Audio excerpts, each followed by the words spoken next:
ഇവിടെ ഞാൻ അഡ്രസ്സ് ചെയ്യാൻ ഉദ്ദേശിക്കുന്നത് ഒരു സ്റ്റുഡൻസ് കമ്മ്യൂണിറ്റിയും അവരുടെ വേണ്ടപ്പെട്ട ആളുകളെയാണ്. CA, CMA, ACCA, CS പോലുള്ള പ്രൊഫഷണൽ കോഴ്സുകളെടുത്ത് പലതവണ ഫെയിലിയർ ഫേസ് ചെയ്തത് കാരണം ആ കോഴ്സ് കിറ്റ് ചെയ്യാൻ ഉദ്ദേശിക്കുകയോ അല്ലെങ്കിൽ ഓൾറെഡി കിറ്റ് ചെയ്യുകയോ ചെയ്ത ആളുകളെയാണ്. വളരെ നിസ്സാരമായൊരു കാരണം കൊണ്ട് 9ാം ക്ലാസ് പഠിക്കുമ്പോൾ CA എടുക്കണമെന്ന് തീരുമാനിച്ച ഒരാളാണ് ഞാൻ. അങ്ങനെ +2 കംപ്ലീറ്റ് ചെയ്ത് CAക്ക് ജോയിൻ ചെയ്ത ശേഷം ഒരു സീരീസ് ഓഫ് ഫെയിലിയർ തന്നെയായിരുന്നു. ഈ കോഴ്സ് എന്താണെന്നോ ഇത് എങ്ങനെയാണ് പഠിക്കുന്നതെന്നോ ഇത് ഏത് ഇൻഡസ്ട്രി ബേസ് ചെയ്തിട്ടുള്ള കോഴ്സാണെന്നോ ഒന്നും അറിയാതെയാണ് CA ജോയിൻ ചെയ്യണം എന്നൊരു വാശിപ്പുറത്ത് മാത്രം CA ജോയിൻ ചെയ്യണമെന്നാണ് ഞാനന്ന് തീരുമാനിച്ചത്. ഓരോ തവണ ഫെയിൽ ആകുമ്പോഴും ആ ഫെയിലിയറിലേക്ക് എന്തെങ്കിലും ഒരു റീസൺ ഉണ്ടാവും. ആ റീസൺ കണ്ടുപിടിച്ച് അത് കറക്റ്റ് ചെയ്ത് പിന്നീട് തിരുത്തി എഴുതുന്ന എക്സാമിനായിരിക്കും പാസ്സാവുന്നത്. ഇങ്ങനെ പലതവണ ഫെയിൽ ആവുന്നതിൻ്റെ കാരണം തന്നെ ഈ കോഴ്സ് എന്ന് പറയുന്നത് സാധാരണ എക്സാമിനപ്പുറം ഒരു ക്യാരക്ടർ ഡെവലപ്മെൻറ്റോടാണെന്നുള്ള തിരിച്ചറിവില്ലാത്തതായിരുന്നു. ഇത്രയൊക്കെ ഫെയിൽ ആയിട്ടുണ്ടെങ്കിലും ഇനി ഞാനത് ക്വാളിഫൈ ചെയ്ത് ഞാൻ പഠിച്ച അതേ സിറ്റിയിലാണ് ഞാൻ പ്രാക്ടീസ് ചെയ്യുന്നത്.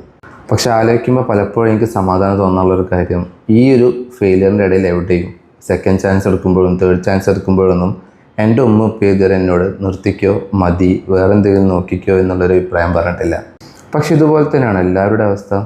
എൻ്റെ ബാച്ചിൽ മൊത്തം 294 സ്റ്റുഡൻസ് ഉണ്ടായിരുന്നു. അതിൽ മോർ ദാൻ 100 ഓൾറെഡി കോഴ്സ് കിട്ടിയത് ആളുകളാണ്. ബാക്കി ലെവലിൽ കുറച്ച് പേര് ക്വാളിഫൈഡ് ആയിട്ടുണ്ട്. ബാക്കിയുള്ളവർ ഇപ്പോഴും ഈ കോഴ്സിൽ സ്ട്രഗിൾ ചെയ്യുന്ന ആളുകളാണ്. ഈ കിട്ടിയത് ആളുകളിൽ 2 ടൈപ്പ് ആളുകളുണ്ട്. ഒന്ന് ഈ കോഴ്സിനുള്ള താല്പര്യം പോയി സ്വമേധയാ കിട്ടിയത് ആളുകളാണ്. പഠിക്കാനുള്ള താല്പര്യം ഉണ്ടായിട്ടും വീട്ടുകാരുടെ പ്രഷറോ അല്ലെങ്കിൽ മറ്റെന്തെങ്കിലും റീസൺ കൊണ്ട് ഈ കോഴ്സ് നിർത്തി വേറെ എവിടെയെങ്കിലും ഇപ്പോൾ വർക്ക് ചെയ്യുകയോ അല്ലെങ്കിൽ വേറെ ഏതെങ്കിലും കോഴ്സ് പാസ് ചെയ്യാൻ വേണ്ടി എഫേർട്ട് എടുക്കുകയോ ചെയ്യുന്ന ആളുകളുണ്ട്.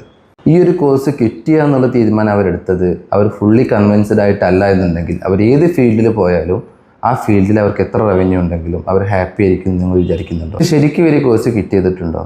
ഹാഫ്സി എന്ന് പറഞ്ഞൊരു സീരീസിലുള്ളൊരു ഡയലോഗ് ഉണ്ട്. एक बार जब इस चक्रव्यूह में घुस गए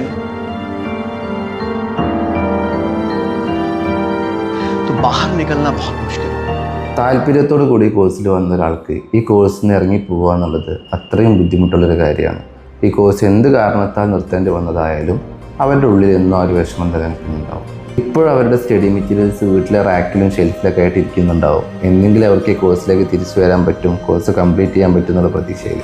അങ്ങനെ പ്രതീക്ഷകളായിട്ട് ജീവിക്കുന്ന ഒരാൾ നിങ്ങളുടെ വീട്ടിലുണ്ടെങ്കിൽ അവരുടെ ആഗ്രഹം കംപ്ലീറ്റ് ചെയ്യാൻ ഒരു സെക്കൻഡ് ചാൻസ് കൊടുത്തൂടെ? ഇതുപോലെ ഏതെങ്കിലും കാരണം കൊണ്ട് ബുദ്ധിമുട്ടുന്ന ഒരാളായിരിക്കും നിങ്ങളും. But if possible take A second chance.